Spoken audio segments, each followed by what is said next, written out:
Ta zvok, ki ga prižgeš, pa tudi, ki ga ugasneš, poslušaj.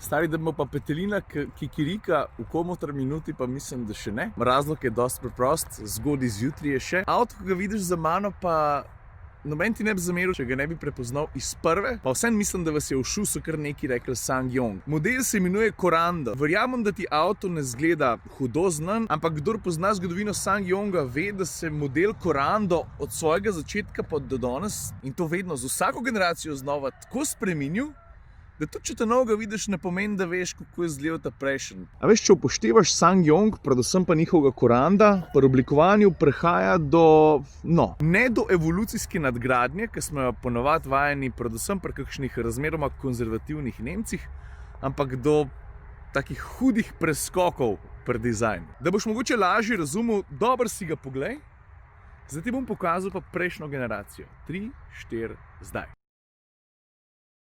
Si nista ful podobna, ne? No, na take stvari se je pri SsangYongu treba navaditi, kar pa ni nujno slabo. Drugače pa Korando. Stari Korando je, se mi zdi, lahko da se motim, ker je že res veliko vlogov za mano, ta prvi SsangYong, ki se je pojavil v komotar minuti. In z največjim veseljem sem po dolgem času spet sedel v SsangYonga. Spomnim se tudi, ko sem testiral ta prvega, to je že zelo dolg časa nazaj, se mi zdi, da tam 2006, mogoče 2007. S fanti smo šli na morje, se mi zdi, če kaj že bil? Axion? A se je tako rekel? S fanti smo šli z njim na morje, se še zdaj spomnim, ko smo vsak dolg časa šli, pa ne za nalašč, po Šrek, po istrskih cestah, ki so... Pogon je bil zadnji, ceste so bile pa predvsem mastne en dan, ki je po dolgem času spet dež zapadel, to je bilo treba malo kontra motati.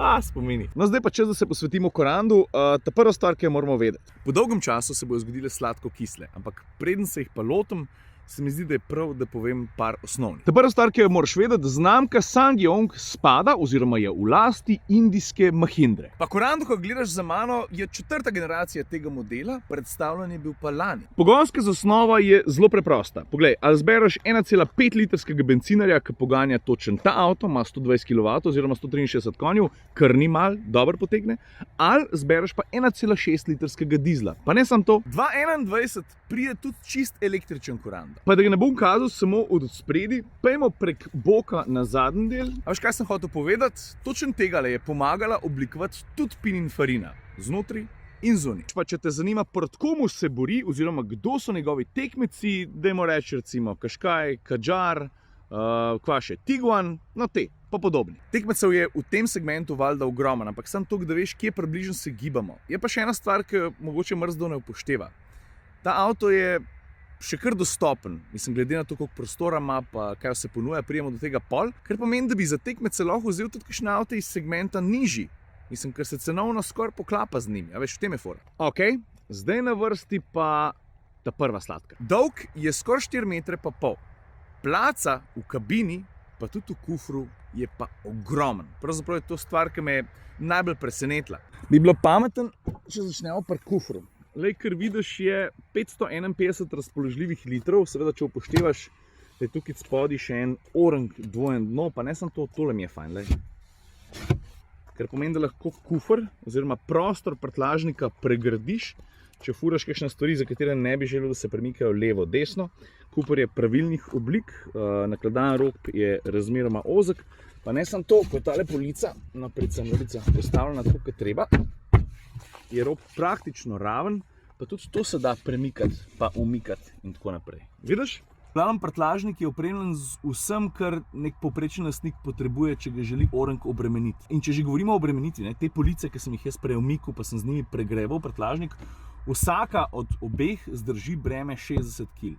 Tako da veš, koliko približno lahko namečeš, preden začne zadeva popuščati. To drugače ni malo, to je kar veliko. Tudi tale rolo, feeling, ki ga rolaš sem pa tja, je tak zelo nemški, zato ker imaš ene azijske znamke, ki šlataš te zadeve, pa je feeling tak, flimsy, rečejo Angleži. Tukaj je pa občutek kakovosti kar dober. Pa če že govorimo o prostoru, prvi vrsti, tam ga je, dajmo reči, povprečno. Druga vrsta, placa za noge, stari, pa za glavo, za stopala pod sedežem, tega je pa res ogromno. No, evo, super sem tepih usral. Cel cajt, ko testiram avto, pazim, da ja ne preveč osram, pa takole. V glavnem, prostora v drugi vrsti je velik. Tukaj na hrbtiščih sedežev vidiš, dobiš tudi takele predalčke. Ok, gremo na drugo sladko. Le, kdo je prišel na obisk? Muca, zdravo! Kaj ti? Kako je pa tebi ime? Mislim, ti meni zgledaš kaj en Erik. A si Erika mogoče, se ne vem. Vse ok? Pod kontrolo? Jaz, ko sem bil škort, sem imel 2krat mačjo bolezen, tako da mački so mi zakon. Da bi jih pa kar takole šla to na pamet. Ne upam najbolj, sem bi ga tako... Pejmo zdaj nazaj. Druga sladka je serijska oprema. Ne glede na to, kjerga koranda si boš umislil, boš že v osnovi dobil recimo sistem za prepoznavanje prometnih znakov, sistem za ohranjanje smeri vožnje, pa valjda tudi sistem za samodejno zaviranje. Pomož pa, če zbereš najvišjo opremo, še par drugih doplačil, pameten ključ recimo, pa LED žaromete, pa nekaj, ki se zdaj ne spomnim. Erika? Daj nehi, no. Daj nehi, no. Jaz mislim, da je Erika, noče se nehati stiskati. Kaj zdaj, punca, no? Daj nehi, no.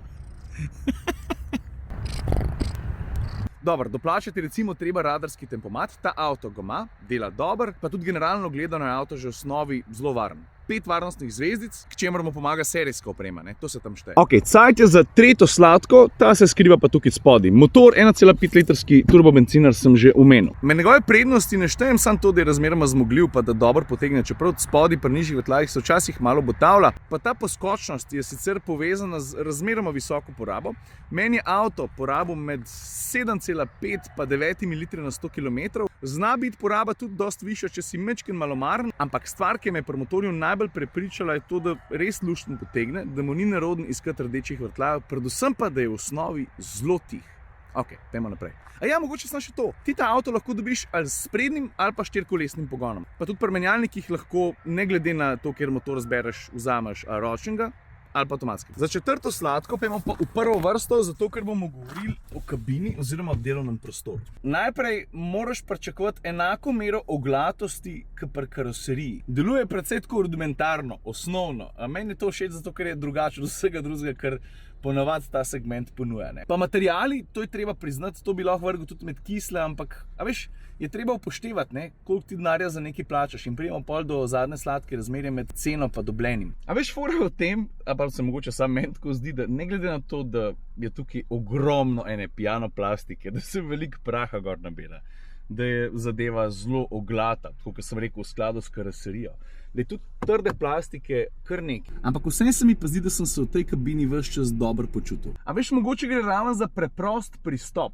pri čemer sicer poudarjam, da recimo udobje prestavne ročice je, no, lahko bi bilo boljše, ampak generalno gledano je vse skupaj zelo preprosto, od osnovnih stikal pa naprej.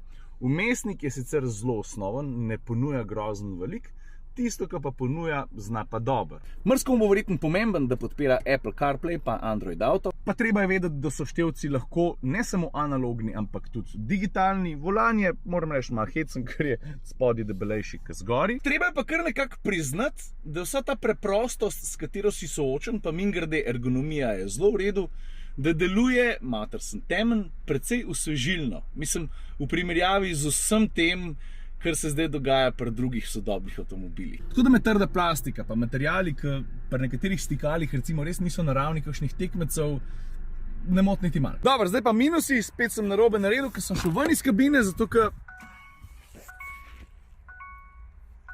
Ne tih bot, ne? Razumem, da so vrata odprta, ker sem primer. Pri menjalniku recimo me motita dve stvari. Prva je... Pa oblika je taka, da se z dlanjo ne razume najboljš, se mi zdi, no. Hodi sami po sebi so, moram reči, zelo športno kratki, ampak malo natančnosti mu manjka. Če se peleš malo hitrejš, če se peleš običajno, verjetno sploh poraji to nož. Ok, druga kisla. Vzmetenje je nastavljeno tako, da je avto razmeroma udoben večino časa. Je pa res, da vsake toliko časa na kakšnem kuclu ali pa grbini ali pa luknji deluje malo pretrdo udar ali pa je kabina pikico preglasna, ko se to zgodi. To pa športne natančnosti ne pričakovati, kar pa ne pomeni, da je avto naporen. Pravzaprav je zapeljati prav prijeten, ne glede na podlago. Asfalt, makadam, predvsem pa avtocesta. Ne? Ok, tretja kisla, pa sploh ne vem, če bi jo dal med kisle, če sem čisto iskren, ampak se mi zdi, da je to ena stvar, ki te vsakeč znova, ko prižgeš avto, opomni na to, kako zelo drugačen je. Telefon sem dal sem k merilnikom, ker se mi zdi, da tukaj zvok prehaja, čakaj, da dam kontakt. Zakaj ti zdaj piskaš, star? Jaz ne razumem. On bi skozi ti rad nekaj povedal, pa se še nič zgodil ni. Ta zvok, ki ga prižgeš, ti, pa tudi, ki ga ugasneš, poslušaj. Je tak malo funky, azijski, a ni? Ok, zdaj pa peta sladka. Ta se mi zdi zelo pomembna in pravzaprav na en način ključna, ko pride do tega, koliko interesanten bo Sankion Corando za slovenski trg.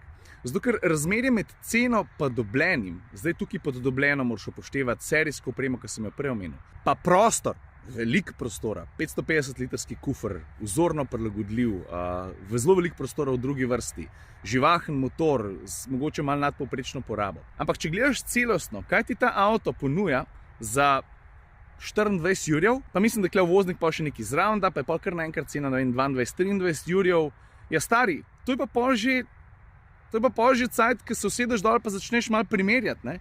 Kaj za ta denar ponudijo tekmeci, pa kaj ti dobiš tukaj noter. Pa zelo hitro vidiš, da je deal, ki ti ga ponuja Corando, zelo dober. To je moje mnenje. Ok, to so bile sladko kisle. A še kaj, nekaj sem še pozabil, pa ne vem kaj, čak sem malo. Sprav cena, to vozne, ne vem kaj, ne vem. Glede oblike, to se morate itak sami zmeniti, ne?